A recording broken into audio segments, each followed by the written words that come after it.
Good morning. Can you hear me? I'm Athena. So nice to be here with you all this morning. I'm so happy to see lots of new faces, but also lots of familiar faces as well.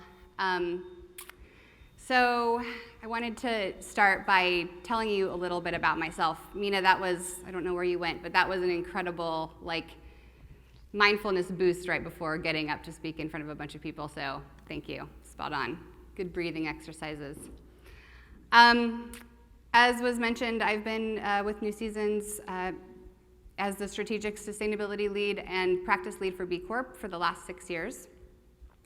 And I want to tell you a little bit about where I come from, my personal perspective, and how that sort of leads into the topic that we've been asked to talk about today, which is scaling systems change. And I hope this works. No. Okay, can you please change the slide? So we were just talking about Montana, and this is really relevant to sort of who I am. I grew up in an old mining town in Montana. Anybody recognize this place? Butte. Butte, Montana, richest hill on earth is what it's called. And I think growing up with the backdrop of a mountain fully eroded due to 100+ years of mining has informed my entire ethos and perspective on the world. Butte's it's a very weird place. It's a really good example of what can happen in a community when a company is able to put profit before planet and before community. And it's also a place that's showing resilience in the face of what it's been dealt. So when I think about how I landed here in Portland, one of the most progressive businesses in this extremely progressive community, I think a lot about just my own individual growing up and how I was raised and the backdrop with where I was raised. And when I think about the mountain eroding and I look out at all of you, I think about what we can do together collectively to scale the systems that need to change to help build that mountain back up. B Local PDX and Karin and Wes asked us to talk about scaling systems change, and we sort of sat in a room and talked about some of the things that we might cover today at New Seasons specifically. We talked about maybe covering our food waste initiative, which is a good example of what is required to change an entire system within a company. After Project Drawdown came out and we learned about the significant impact that could happen globally if food waste was reduced by 50%, we knew that we needed to take that on as an initiative, especially as a food company. It's not only extremely beneficial for the planet, it's also good for the bottom line. When we began undertaking that initiative, we realized pretty quickly how difficult it is to just make a few tweaks in parts of our programming or our company. And we've realized about 6 years in that actually what you need in order to change a system like the food waste that is produced in a large retail grocer, you have to get to every single individual in the company. You have to look at every single tool, every single training that happens, every single system that exists in order to make any kind of meaningful change. But I didn't really want to go into detail on food waste reduction. So then we were thinking maybe we talk about circular packaging and some of the work that we've been doing over the last few years to develop partnerships to create a circular packaging program that actually allows for the very important purpose of packaging, which is to preserve food, and for our customers to be able to come into our stores and be met where they are, but also do so without creating unnecessary waste that's harmful for our communities and the planet. But that was a little bit too specific to our own business. Then we thought we could talk a little bit in depth about our water bottle program, where in 2021, we stopped selling single-use water bottles, which was really meaningful for our company, but it was really amazing to see what happened in the industry after that. Soon after we made that announcement, a number of grocers along the West Coast did the same thing. So we were seeing that some of these progressive changes that we were making were having an impact more broadly than just in Portland or just within our own company. But I decided, hell with all of that. I want to stand here and talk to you about something that's actually even more meaningful to me personally, and that is chocolate milk. Can you please go to the next slide?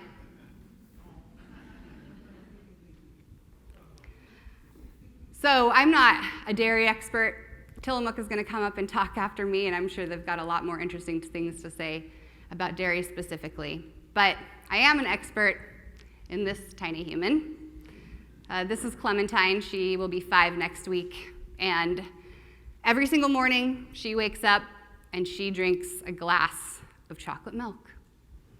And it often ends up looking like this all over her face. This was at the Gifford Pin Show last weekend in the cold morning, and she's not alone. I hope I don't get these numbers wrong, but if I do, I think the food bank, Susanna, can help me. About 300,000 Oregon children are on the free and reduced lunch program.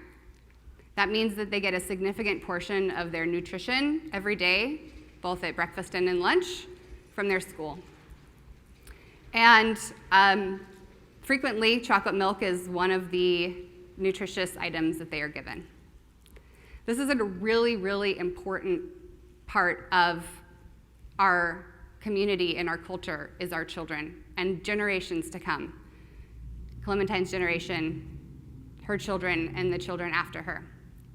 So as much as I'm deeply passionate about rebuilding mountains and about my own child, what I've come to understand through several years in this industry and in working with B Corps like yourselves is that individuals cannot create the change necessary in order to meet the urgent needs of our planet and our communities.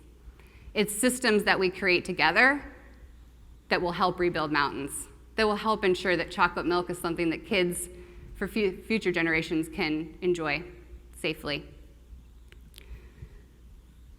So we wanted to sort of think through a thought exercise to understand what it might look like in order for us to achieve this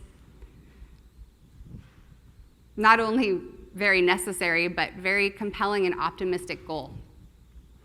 So I'm just going to kind of take you through sort of how we have been sort of thinking about things like this from a systems perspective, and ask that you all take a nugget from what I'm explaining and bring that into your own business, your own life, your own individual passion and work, because obviously it's not really about chocolate milk.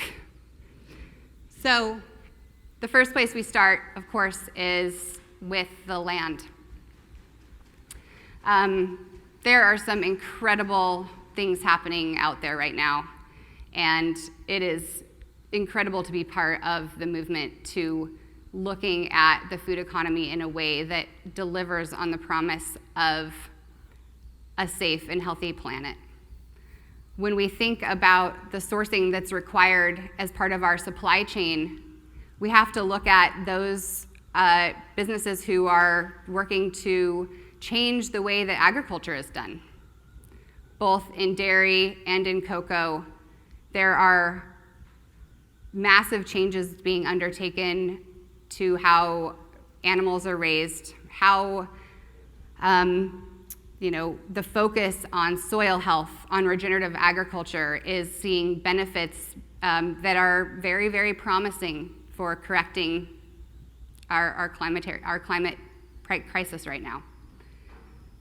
And when we work intentionally with those farmers and ranchers who are changing the way they do agriculture, and to be clear, it's not changing through technology that's going to save us. It's actually going back to a way of agriculture that's been done for a very, very long historical timeline. We're talking about, integrating livestock. We're talking about keeping the soil undisturbed. We can see amazing benefits. There are only a couple of ways that you can actually draw carbon out of the atmosphere. You can plant trees and you can build soil. A lot of these ranchers are talking about farming soil, farming carbon, building soil health as their sort of primary goal. So as we're thinking about investing in partnerships and looking into our supply chain, it's with those organizations that are beginning to very intentionally shift their practices towards regenerative agriculture.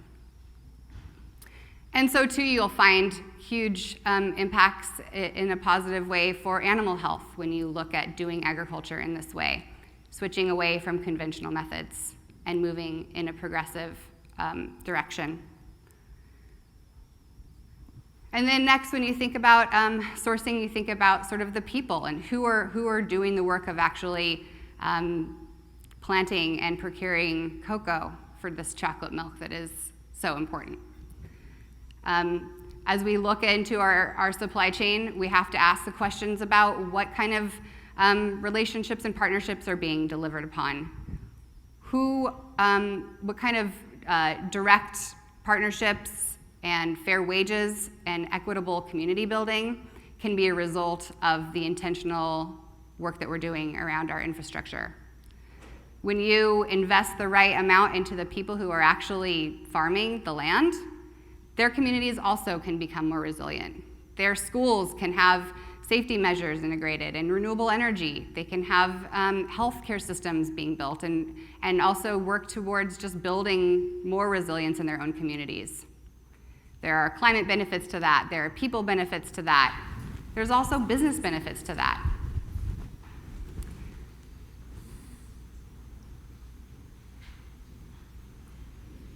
When we think about the people who are involved in farming, we're also really acknowledging the fact that those communities are often those that are most impacted by big disruptive changes, whether it's climate disasters, inflation. So when we're intentionally investing in systems that help build up those communities, we're building resilience within our entire supply chain, not just within those communities themselves. The next step sort of in this exercise is really around transportation. Without a zero emissions transportation grid that can actually move food in a globalized way, we cannot continue to eat chocolate milk if it's deriving its products and ingredients from places far afield from us. So that's a very a huge infrastructure piece that I know is a big topic and has been a big piece of the recent federal infrastructure that we have supported as well. So a place where we can really engage on something sort of at that scale is through policy and advocacy, which is another lens that we're taking as we look at our supply chain. And then packaging. So packaging is something at New Seasons that we hear from our customers about more than almost anything else. I think it's something that people really can feel and touch and understand that they themselves can make a personal impact in a positive way. So we're really interested in understanding what does it make to create an infrastructure that does not require waste. You actually have to build systems in order for those things to become a reality. There have to be the right kind of bottles made. If you think back about the milk person of the previous century, that was a huge infrastructure and it worked. So again, we're not talking necessarily about like technology that's out there to save us. We're talking about going back to methods that we actually know work. My house has a milk door. It's a cat door now, but it was for the purpose of holding milk. Infrastructure, it can be brought back. All of this would be for naught, really, if the access was not equitable. So as we're thinking about driving changes in our system, the end goal needs to be that all children, or all adults who like to drink chocolate milk, can benefit from the systems change. Not just those who are sort of in a bespoke, part of the country or part of a community. We need to ensure that equity is at the center of our thinking about not only who participates in the infrastructure and the system throughout the supply chain, but who the end users are. We want children across Oregon to continue to be able to drink chocolate milk for years and years into the future. And so too, as an individual who's passionate about this, I'm very cognizant and clear about looking out into the audience and seeing so many existing partnerships with New Seasons, potential partnerships where we can make big influential change within the our connected supply chains. And if we're in a different industry, then I'm sure you too can do the same by reaching out to others who are in your industry who have similar missions and values and goals to your company, and asking the questions at the very root of where the supply chain begins to see where we can make the most influence and change.